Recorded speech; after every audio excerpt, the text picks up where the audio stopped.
बिस्मिल्लाहिर्रहमानिर्रहीम, अस्सलाम वालेकुम। मैं हूं शकील मलिक और आज आपके साथ दो तीन बहुत बड़ी और अहम खबरें जो हैं वो डिस्कस करनी है। एक खबर है सियासत के सुल्तान नवाज शरीफ के हवाले से, उन्होंने एक बहुत बड़ा फैसला किया है, वो आपके साथ खबर शेयर करनी है। और इसके अलावा मुल्क की सियासत में एक बड़ी अहम एंट्री होने जा रही है। ये अहम तरीन ब्रेकिंग न्यूज़ जो है, एक्सक्लूसिव न्यूज़ आपके साथ शेयर करनी है। लेकिन पहले बात करेंगे इमरान खान साहब की, जो कहते कुछ हैं करते कुछ हैं। और यही बात जो है उनके अपने जो अरकान असम्बली हैं वो भी कह रहे हैं। कौमी असम्बली में अगर देखा जाए उनके जो मुनहरफ अरकान हैं वो भी उनके रवैये के हवाले से सरापा एहतजाज नज़र आते हैं। और अब खैबर पख्तूनख्वा असम्बली से भी अरकान असम्बली जो हैं उनकी आवाज़ें आना शुरू हो चुकी हैं। उनका कहना है कि वहाँ पर जो है करप्शन का रेट बहुत ज़्यादा बढ़ गया, करप्शन बहुत ज़्यादा बढ़ी। अब 10 साल तकरीबन उनकी हुकूमत होने को है, 9 साल उनकी हुकूमत हो चुकी है और इस 5 साल जब मुकम्मल होंगे तो 10 साल उनकी हुकूमत होगी। अब देखें 10 साल में कौन सी दूध और शहद की नहरें जो हैं वो वहाँ पे बहना शुरू होंगी। चूँकि ये तो क्लेम करते रहे हैं ना कि हमने वहाँ पे बहुत ज़्यादा काम कर दिया है, तो काम क्या किया, लोगों का म्यार ज़िंदगी कितना बुलंद हुआ ये तो देखा जाएगा। लेकिन अरकान असम्बली जो है वो काफ़ी ज़्यादा मायूस नज़र आ रहे हैं और सरापा एहतजाज हैं। बिलखसूस अपने जो चेयरमैन है उनका जो रवैया है उस पर भी काफ़ी ज़्यादा जो है उनमें मायूसी पाई जाती है, क्योंकि जिस तरह वो डील करते हैं अपने लोगों के साथ। अभी रिसेंटली एक तस्वीर आपने देखी होगी, काफ़ी सोशल मीडिया पे वायरल हुई है, जिसमें स्पीकर पंजाब असम्बली सप्तान खान जो हैं वो उनसे मुलाकात कर रहे हैं। और उस मुलाकात के दौरान वो एक चेयर पे बैठे हैं, बड़े वो जैसे वो टेंशन करके नहीं बैठाया था, जैसे सीधा होकर बैठ जा, तो वो बेचारे ऐसे बैठे हैं। और खान साहब जो हैं वो रेस्ट अपना बिस्तर पर लेटे हुए बड़े आराम के साथ, और साथ उनका वो शेरू जो है वो वहाँ पर बैठा हुआ है। तो अब क्या मैसेज दिया गया इस तस्वीर से, तो ये तो लोग खुद ही उसका अंदाज़ा लगा रहे हैं। तो इस पे लोग जो है काफ़ी सरापा एहतजाज है। लेकिन इसके साथ साथ अब खान साहब का वो जो मामला था ना इलेक्शन कमीशन वाला, कि जी वो चीफ इलेक्शन कमीशन को वो प्रेशराइज़ कर रहे थे कि हम आपके खिलाफ जुडिशल कमीशन में रेफरेंस दायर करेंगे। अब वो चंद मिनट बाद ही वो इनका जो वो बबल था ना वो फट गया। ये इन्होंने रेफरेंस दायर किया और जनाब कुछ ही देर बाद वो वापस भी ले लिया। अब वापस क्यों लिया भाई, जब आपकी तैयारी नहीं थी तो फिर वापस आपने पहले दायर क्यों किया। अब वो इस बेस पे वापस ले लिया कि जी हमारी तैयारी नहीं है, इसमें कुछ और नुकात हम शामिल करना चाह रहे हैं। तो करेंगे क्या, असल मामला ये है कि आपकी चोरी पकड़ी गई है, आपका झूठ जो बोला है आपने वो पकड़ा गया। आप जो सर्टिफाइड सादक और अमीन बने बैठे थे, अब उस पर जो है वो कुछ और फैसला आ गया और चोर के और झूठे के नारे जो है वो लग रहे हैं। और ये भी जो नारे लग रहे हैं ना, ये भी खान साहब का ही वो जो तर्ज अमल था वही इनके सामने आ रहा है। अब अगर आप दूसरों के लिए आप नारे लगवाएंगे तो आपके लिए भी नारे जो है वो लगेंगे। मैं पहले भी ये बात कहता रहा हूँ कि आप जो तरबियत कर रहे हैं ना अपने लोगों की, तो इसका रिएक्शन जो है वो सामने आएगा। अगर वो किसी के ख़िलाफ़ नारेबाजी करेंगे, उनके लिए जो है अब्यूजिंग लैंग्वेज जो है वो यूज़ की जाएगी, तो फिर आपके लिए भी ऐसा होगा। हालांकि होना नहीं चाहिए, मैं समझता हूँ ये ऐसा नहीं होना चाहिए। सियासत में जो है वो तहम्मुल, बर्दाश्त और रवादारी जो है ये रहनी चाहिए। अब जहाँ पर रवादारी थी वहाँ पर भी खान साहब ने अब करें क्या जी, खान साहब ने काम ही ऐसे किए जिनके बारे में कहा जाता था ना कि ये रवादारी की सियासत करते हैं, वहाँ पर भी रवादारी की सियासत जो है अब वहाँ पर नहीं हो रही। और ये रवादारी वाले वो बेचारे जो हैं वो आपस में धींगा मुश्ती में, सियासी धींगा मुश्ती है। अब घर का मामला उम्मीद है वहाँ पे हल हो जाएगा।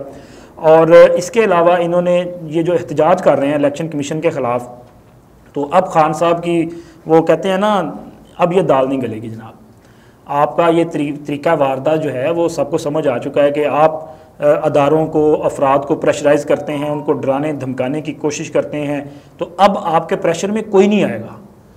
क्यों नहीं आएगा? चूँकि अब आपका वो जो सियासी मुकाबला है ना, उसके लिए सामने वाले जो हैं आपके जो सामने खड़े हैं इस वक्त, पीडीएम है या मुस्लिम लीग नून है, पीपल्स पार्टी है, ये तमाम जमातें जो हैं उन्होंने भी फिर वही स्ट्रेटजी अपना ली है कि वो किसी आपको स्पेयर नहीं करेंगे। अगर आप एजिटेशन की, अग्रेशन की सियासत करेंगे तो वो भी उसी टून में जो है वो जवाब देंगे। और अब आते हैं उस खबर की तरफ जो इससे रिलेटेड है। वो खबर ये है कि सियासत के सुल्तान मियाँ नवाज शरीफ जो हैं उन्होंने एक बड़ा डिसीजन जो है वो ले लिया है। अब वो खुद मामलात को देखेंगे, वो खुद मुतहर्रिक होंगे और सियासत उनकी जमात की, और चूँकि हुकूमत उनकी है, वज़ीर-ए-आज़म उनकी जमात से है, तो हुकूमत की डायरेक्शन क्या होगी, हुकूमत किस तरह से जो है वो चीज़ों को रिएक्ट करेगी और मामलात को कैसे आगे बढ़ाया जाएगा, ये तमाम जो स्ट्रेटजी है मियाँ नवाज शरीफ इस पर फैसला करेंगे। हुकूमत तो शहबाज शरीफ की वज़ीर-ए-आज़म वो है, लेकिन पार्टी कायद के तौर पे नवाज शरीफ जो हैं वो मामलात को अब देखेंगे और उनके हदायत के मुताबिक मामलात चलेंगे। और इसके साथ अब जनाब सियासत में गर्मा गर्मी जो है वो काफ़ी देखने में आएगी, चूँकि अब मरियम नवाज़ को, जैसा मैंने आपसे कहा था ना कि अब सियासत में एक बड़ी एंट्री है, तो अब मरियम नवाज़ को बहुत सारे इख्तियारात बोलने के, बात करने के, लोगों से मिलने के, जलसे करने के, और सबसे बड़ी बात खान साहब और इनका बयानिया जो है इसका तोड़ निकालने के लिए और इनके बयानिए के अगेंस्ट नया बयानिया जो है वो लाने के लिए अब मरियम नवाज़ को बाख्तियार किया गया है। अब मरियम नवाज़ जो है वो काफ़ी मुतहरिक नज़र आएंगी जब से हुकूमत आई है। वो मरियम नवाज़ जो है वो सिर्फ ट्वीट्स की हद तक हमें एक्टिव नज़र आ रही थी, उस तरह से वो एक्टिव नहीं थी। उनको ज़ाहिर ही होता ये है कि उनको रोक दिया जाता है कि जी आप ज़रा मामला को कूल डाउन रहने दें हम।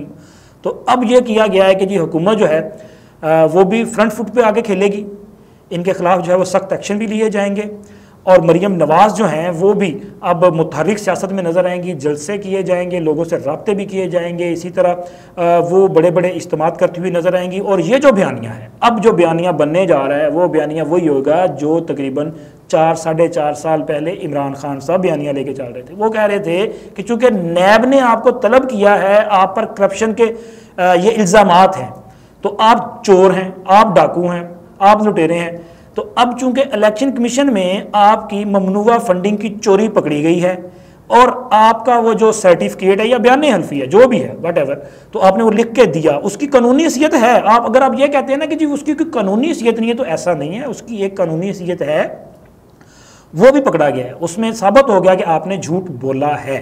तो उस पर भी जो है अब आपको ये बयानिया में ये बर्दाश्त करना पड़ेगा कि वहाँ पे अब वही नारे लगेंगे कि आपको खिलाफ वो झूठे वाला बयानिया, वो चोर वाला बयानिया जो है उसको अब स्टैब्लिश किया जाएगा। और सियासी माहौल जो है अब काफ़ी इसमें गर्मा गर्मी जो है वो होती हुई दिखाई दे रही है। और ख़ान साहब के लिए एक बुरी खबर ये भी है कि अब उनका मामला जो है हुकूमत ने, वफाकी हुकूमत ने यह बाज़ाब्ता तौर पर फैसला कर लिया है कि अब ख़ान साहब को स्पेयर नहीं करना। अब ख़ान साहब आपके ख़िलाफ़ जो है रेफरेंस होने जा रहा है, इस पर वफाकी हुकूमत फ़ैसला कर चुकी है। ECL में नाम भी जाएंगे जिसमें खान साहब भी होंगे और इनके बहुत जो प्यारे हैं, जो PTI के अहम रहनुमा हैं, वो भी होंगे, उनके नाम ECL में डाले जा रहे हैं ताकि ये मुल्क से भाग ना सकें। चोरी की है तो इनको रोकना तो पड़ेगा, कहीं भाग जाएँ और फिर बाद में पकड़ने में मसला होगा, तो इसलिए इनके नाम ECL में डाले जाएंगे। रेफरेंस भी जा रहा है और उस रेफरेंस जो है वो आर्टिकल 62-63 का रेफरेंस होगा। वही उस तरह से कार्रवाई होगी जिस तरह से मियां नवाज शरीफ के ख़िलाफ़ झूठ बोलने का वो मामला था कि जी आपने चूँकि गलत बयानी की है, आपने छुपाया है, तो इसी तरह से जिस तरह से जहांगीर तरीन वाला मामला था उनके खिलाफ फैसला, तो वही कानून के तहत जो है आपके खिलाफ रेफरेंस जा रहा है, उस पर फैसला होगा, अब अदालत उस पर फैसला करेगी। और इसके साथ साथ ममनुआ फंडिंग जो है वो कबूल करने पे, वो एक्सेप्ट करने पे और उस फंडिंग की बुनियाद पर मुल्क में एजिटेशन की सियासत करने की वजह से आपकी पार्टी के खिलाफ भी एक जो रेफरेंस है अब वो भी अदालत में जा रहा है। इस हवाले से फैसला कर लिया गया है। तमाम मामला जो है अब अदालत में जाएंगे और सियासी गर्मा गर्मी भी अपने अरूज पर होगी। अगर आप एहतजाज करेंगे तो जनाब आप दूसरी तरफ से भी वो नारे जो हैं वो आपको सुनने पड़ेंगे, जो आपको आप सुन रहे हैं चोर चोर के, तो अब उसके लिए आपको तैयार रहना चाहिए। ये थी आज की अहम इन्फॉर्मेशन और ब्रेकिंग न्यूज़ जो मैंने कहा आपके साथ शेयर करें। इंशाल्लाह दोबारा मुलाकात करेंगे नई इन्फॉर्मेशन और नई ब्रेकिंग के साथ। अल्लाह हाफिज़।